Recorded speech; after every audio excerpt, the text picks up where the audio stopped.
2절에서 21절까지 말씀 번갈아 가며 읽습니다.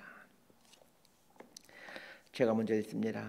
그때에 솔로몬이 이르되 여호와께서 캄캄한 데 계시겠다 말씀하셨다오나 내가 참으로 주를 위하여 계실 성전을 건축하였사오니 주께서 영원히 계실 처소로소이다 하고 얼굴을 돌이켜 이스라엘의 온 회중을 위하여 축복하니 그때에 이스라엘의 온 회중이 서 있더라. 왕이 이르되 이스라엘의 하나님 여호와를 송축할지로다. 여호와께서 그의 입으로 내 아버지 다윗에게 말씀하신 것을 이제 그의 손으로 이루셨도다. 이르시기를 내가 내 백성 이스라엘을 애굽에서 인도하여 낸 날부터 내 이름을 둘 만한 집을 건축하기 위하여 이스라엘 모든 지파 가운데에서 아무 성읍도 택하지 아니하고 다만 다윗을 택하여 내 백성 이스라엘을 다스리게 하였노라 하신지라. 내 아버지 다윗이 이스라엘의 하나님 여호와 이름을 위하여 성전을 건축할 마음이 있었더니 여호와께서 내 아버지 다윗에게 이르시되 내가 내 이름을 위하여 성전을 건축할 마음이 있으니 이 마음이 내게 있는 것이 좋도다. 그러나 너는 그 성전을 건축하지 못할 것이요 내 몸에서 낳을 내 아들 그가 내 이름을 위하여 성전을 건축하리라 하시더니 21절까지 함께 읽습니다. 이제 여호와께서 말씀하신 대로 이루시도다. 내가 여호와께서 말씀하신 대로 내 아버지 다윗을 위해서 일어나 이스라엘의 왕위에 앉고 이스라엘의 하나님 여호와 이름을 위하여 성전을 건축하고 내가 또 그곳에 우리 조상들을 애굽 땅에서 인도하여 내실 때에 그들과 세우신 바 여호와의 언약을 넣은 궤를 위하여 한 초소를 설치하였노라. 아멘. 성전을 다 짓고 봉헌식을 하게 됩니다. 봉헌식의 클라이막스는 언약궤를 성전 안으로 들여오는 것입니다. 언약궤가 성전 안으로 들어오자 구름이 성전 안에 가득 차게 됩니다. 이 구름은 하나님의 영광을 상징합니다. 하나님의 영광이 성전 안에 가득 찼다라는 것은 하나님께서 이 성전을 참으로 기뻐하셨다라는 뜻입니다. 하나님이 기뻐하는 교회는 하나님의 영광이 가득한 교회입니다. 하나님의 영광이 가득 찼다라는 말은 하나님의 이름이 충만하다, 하나님의 이름이 높여진다라는 것을 말합니다. 하나님이 어떤 교회를 기뻐합니까? 사람의 이름이 아닌 하나님의 이름이 높여지는 교회입니다. 하나님이 어떤 사람을 기뻐하시겠습니까? 자신의 이름이 아닌 하나님의 이름을 높이는 사람이겠죠. 성전에 하나님의 언약궤가 들어오자 하나님의 영광이 그곳에 가득 차게 되었습니다. 솔로몬을 비롯해서 모든 이스라엘 백성들이 이를 지켜보고 있습니다. 수많은 이스라엘 백성들이 이 성전에 나타나는 하나님의 영광을 보고 거룩한 침묵에 빠집니다. 하나님의 영광은 사람을 침묵하게 만듭니다. 깊은 경배의 모습이 침묵입니다. 수많은 사람들이 성전에 임한 하나님의 영광 앞에서 침묵으로 하나님을 찬양하고 있습니다. 하나님의 영광은 사람을 침묵하게 하고 고요하게 합니다. 이 침묵과 고요 속에서 사람들은 내면에서 시작되는 깊은 경배를 올려드리게 됩니다. 자, 12절과 13절 말씀 함께 읽습니다. 시작. 그때에 솔로몬이 이르되 여호와께서 캄캄한 데 계시겠다 말씀하셨사오나 내가 참으로 주를 위하여 계실 성전을 건축하였사오니 주께서 영원히 계실 처소로소이다 하고 수많은 사람들이 하나님의 영광 앞에서 침묵하고 있는데 이 침묵을 깨고 솔로몬이 말을 합니다. 하나님은 캄캄한 곳에 계시는 분이다 라고 말을 합니다. 이 말은 자칫하면 오해할 수 있는 말이죠. 하나님이 어두운 곳을 좋아하시나 보다 이렇게 생각할 수 있는데 그런 말이 아닙니다. 이 캄캄한 곳이라는 말은 사람들이 볼 수 없는 곳이라는 얘기입니다. 13절 말씀에 내가 참으로 주를 위하여 계실 성전을 건축하였사오니 주께서 영원히 계실 처소로소이다 라는 이 말은 이 성전에 영원히 하나님께서 계시기를 소원한다라는 말입니다. 하나님은 어느 특정 장소에 갇혀 계시는 분이 아니십니다. 그럼에도 불구하고 하나님의 영광을 경험한 사람은 이 경험이 너무나 놀랍기 때문에 거기에 하나님이 계속 계시기를 소망하게 됩니다. 마치 베드로가 변화산에서 예수님과 모세와 엘리야가 되어야 하며 영광스럽게 변모하시는 걸 보면서 여기에 초막셋을 지읍시다 이렇게 요청하는 것과 같은 것입니다. 하나님께서 솔로몬이 지은 성전에 당신의 영광을 드러내셨습니다. 마찬가지입니다. 하나님은 진짜 성전인 우리의 삶 속에 당신의 영광을 드러내기를 원하고 계십니다. 하나님은 성전이셨던 예수님의 삶 속에 당신의 영광을 드러내셨죠. 예수님이 성전이셨습니다. 이 성전을 헐라 내가 삶을 다시 일으켜 세우리라. 성전 정화 사건을 통해서 예수님은 당신의 성전을 말씀하십니다. 내 집은 기도하는 집이라. 만민이 기도하는 집이라. 성전이 예수님 당신의 집이라는 겁니다. 예수님은 대제사장적 기도라고 하는 요한복음 17장의 기도를 하시면서 17장 4절에서 이렇게 말씀하십니다. 아버지께서 내게 하라고 주신 일을 내가 이루어 아버지를 이 세상에서 영화롭게 하였사오니. 예수님께서 하나님을 영화롭게 하셨다라고 예수님이 스스로 고백합니다. 하나님을 영화롭게 하는 방법이 무엇입니까? 아버지께서 내게 주라고 하신 일을 내가 이루어, 이 말씀처럼 하나님이 하라고 하신 일을 이루어가는 것이 하나님을 영화롭게, 하나님을 영광스럽게 하는 것입니다. 이 성전이 되신 예수님께서 하나님의 영광을 드러내었다, 이렇게 말씀하고 있습니다. 그런데 예수님께서 또 요한복음 17장 22절에서 이렇게 말씀하십니다. 내게 주신 영광을 내가 그들에게 주었사오니. 그들은 누구입니까? 예수님의 제자들입니다. 예수님은 하나님께서 주신 일을 이루어감으로 하나님의 영광을 나타내셨습니다. 그리고 예수님은 이제 우리에게 당신처럼 하나님의 영광을 드러내도록 하기를 원하십니다. 자, 그러면 우리가 하나님의 영광을 드러낼 수 있는 방법이 무엇이겠습니까? 예수님께서 예수님께 하라고 하신 일을 하심으로 하나님을 영화롭게 하셨던 것처럼 예수님께서 우리에게 맡겨준 일을 함으로 우리는 하나님의 영광을 드러낼 수가 있게 됩니다. 솔로몬이 지은 성전에 하나님은 하나님의 영광을 드러내 주셨습니다. 마찬가지로 참 성전인 예수 그리스도를 통해서 하나님은 당신의 영광을 드러내 주셨습니다. 마찬가지로 온전한 성전이 될 우리들을 통하여 하나님은 당신의 영광을 드러내고 싶어 하십니다. 전 저와 여러분의 삶이 하나님의 영광을 온전히 드러내는 하나님의 성전이 되어갈 수 있게 되기를 바랍니다. 자, 그런데 언제 하나님의 영광을 드러낼 수가 있다고요? 하나님이 주신 일을 이루어감으로 참 성전이 되어가게 될 때 우리는 하나님의 영광을 드러내게 된다라고 말해주고 있습니다. 자, 14절 말씀 함께 읽습니다. 시작. 얼굴을 돌이켜 이스라엘의 온 회중을 위하여 축복하니 그때 이스라엘의 온 회중이 서 있더라. 하나님의 임재하심 속에서 그 있던 솔로몬은 시선을 돌려 이제 백성들을 향하여 축복의 선언을 합니다. 하나님의 영광을 경험한 사람들은 이렇게 사람들을 축복합니다.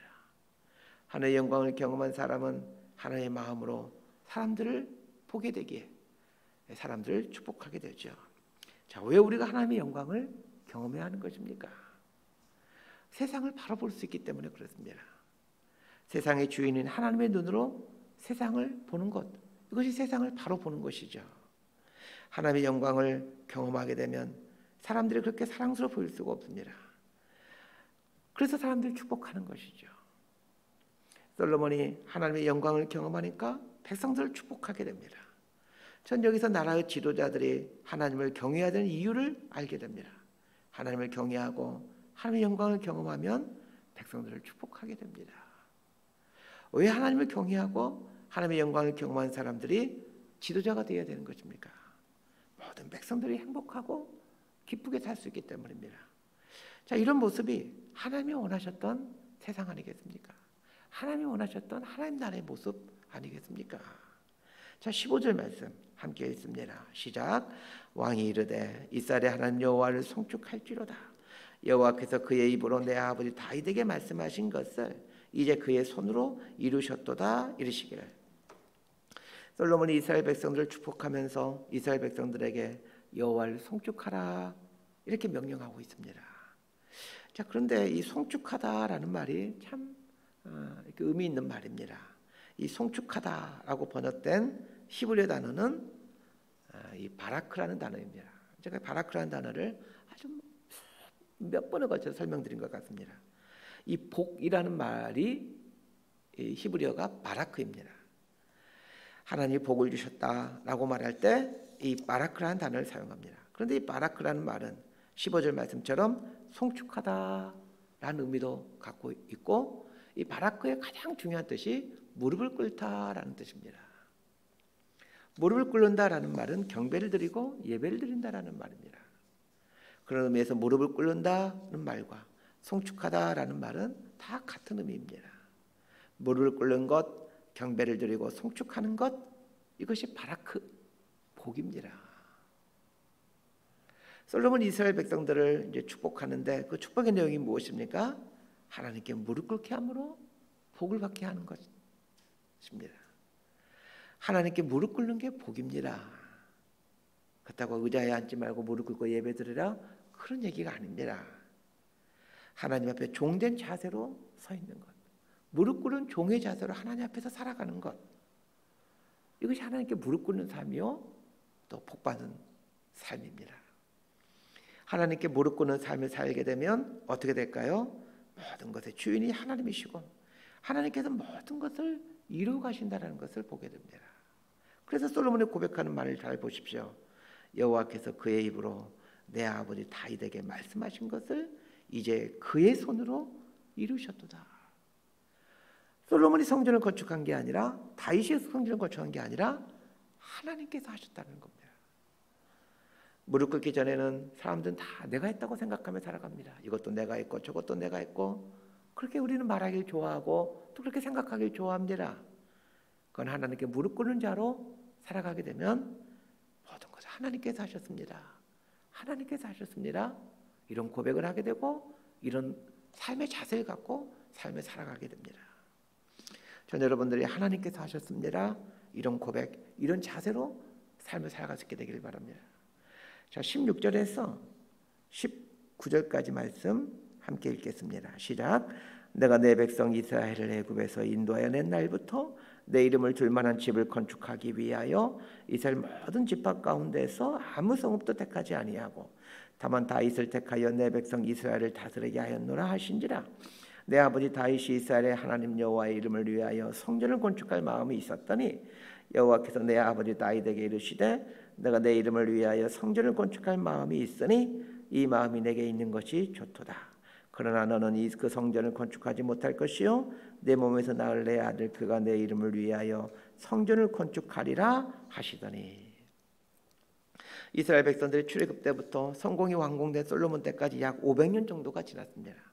솔로몬은 출애굽할 때부터 지금까지 이스라엘 민족을 이끌어 주신 하나님이 어떤 분이신지를 말해주고 있습니다. 출애굽 때부터 이스라엘은 자신들 집을 짓고 살았습니다. 광야 40년 동안은 장막을 치고 살았고 가나안 땅에 들어온 이후에는 집을 짓고 살았습니다. 그럼에도 불구하고 자신들을 가나안 땅에 들어오게 하고 가나안 사람들과 전쟁에서 승리하게 하시고 또 오늘날까지 번성케 해준 하나님의 집은 짓지 않았습니다. 하나님은 이스라엘 백성들이 자신들의 집은 지으면서도 하나님의 집을 짓지 않는 것에 대해 한 번도 마음 원하지 않으셨습니다. 하나님의 관심은 이스라엘이 빨리 안정적인 국가로 성장하는 것이었습니다. 16절에 보면 내 이름을 둘 만한 집을 건축하기 위하여 이스라엘의 모든 지파 가운데서 아무 성읍도 택하지 아니하고 다만 다윗을 택하여 내 백성 이스라엘을 다스리게 하신지라 라는 이 구절의 의미가 바로 그런 의미입니다. 하나님의 관심은 당신의 집이 아니라 이스라엘의 평안과 행복이었습니다. 심지어는 어느 정도 이스라엘이 안정되어서 다윗이 하나님께 성전을 짓겠다고 할 때도 아니다, 지금은 내 집 지을 때가 아니다, 니네 집 지을 때지, 이러시면서 하나님이 거절하십니다. 하나님에게 있어서 모든 관심은 당신의 집이 아니라 당신의 자녀들인 이스라엘의 평안과 행복입니다. 하나님 이런 놀라운 사랑을 깨닫게 되면 하나님께 무릎 꿇게 됩니다. 솔로몬이 깨달은 하나님의 사랑은 어떤 사랑입니까? 하나님은 당신의 이름보다 이스라엘의 평안과 행복을 더 소중히 여겨주시는 분이시라는 겁니다. 나는 괜찮다, 너희들이 잘 되어야지, 다윗이 나를 위한 성전을 짓겠다란 그런 말만 들어도 나는 좋고 행복하다, 이런 분이 하나님이십니다. 신앙생활이란 하나님과 이런 사랑을 주고받는 삶입니다. 말씀 정리합니다. 하나님께서 솔로몬 성전 가운데 자신의 영광을 드러내 주셨습니다. 하나님은 참 성전이었던 예수님의 삶을 통하여도 또 영광을 나타내 주셨습니다. 마찬가지로 참 성전이 된 우리를 통하여 하나님은 당신의 영광을 드러내기를 원하고 계십니다. 우리가 하나님의 영광을 드러내는 성전이라는 사실을 잊지 않게 되길 바랍니다. 자, 그런데 우리가 우리 성전 내 우리 삶을 통하여 하나님의 영광을 드러낼 수 있는 방법이 뭐라고요? 하나님이 우리에게 맡겨준 일들을 이루어가는 것입니다. 하나님의 영광이 성전된 우리 삶에 임하게 되면 우리는 세상을 축복하는 삶을 살게 되고 하나님의 눈으로 사람을 보고 이 세상을 보게 됩니다. 이런 삶이 축복의 통로로 살아가는 삶의 모습이지 않겠습니까? 성전된 삶은 바라크, 무릎 꿇는 삶입니다. 무릎 꿇는 것이 복입니다. 무릎을 꿇는다라는 말은 하나님 앞에 종된 자세를 갖고 살아간다라는 말입니다. 내가 있습니다. 그것이 아니라 하나님께서 하셨습니다. 이런 자세로 사는 것입니다. 이런 자세로 살 때 하나님과 우리는 깊고 깊은 사랑의 사귐을 하며 살아가게 됩니다. 하나님의 이름이 높아지고 하나님의 영광이 드러나야지요. 그러나 하나님은 아니다. 네가 잘 되어야지, 네가 행복해야지 말씀하십니다. 이런 삶이 진짜 신앙생활이지 않겠습니까? 우리 남은 삶들 속에서 지속적으로 이런 감격과 축복이 넘치게 되기를 진심으로 소망하고 축복합니다. 기도하겠습니다. 하나님의 아버지, 하나님의 영광을 머물게 하는 참된 성전이 되어갈 수 있도록 우리 삶의 은혜를 내려 주옵소서. 날마다 바라크, 무릎 꿇음으로 하나님 앞에 경배의 삶을 살게 하시고 또 종의 자세를 갖고 살아가는 온전한 종이 되게 해주십시오. 이렇게 살아가는 날마다의 순간순간이 감격이고 기쁨이라는 것을 압니다. 성전된 우리 삶에 하나님께서 임재해 계시고 당신의 거룩한 영광을 드러내실 것이기에 오늘도 세상을 향한 그리스도의 편지로, 그리스도의 향기로 살아갈 수 있도록 저희 삶의 은총을 내려 주옵소서. 예수님 이름으로 기도드리옵나이다. 아멘.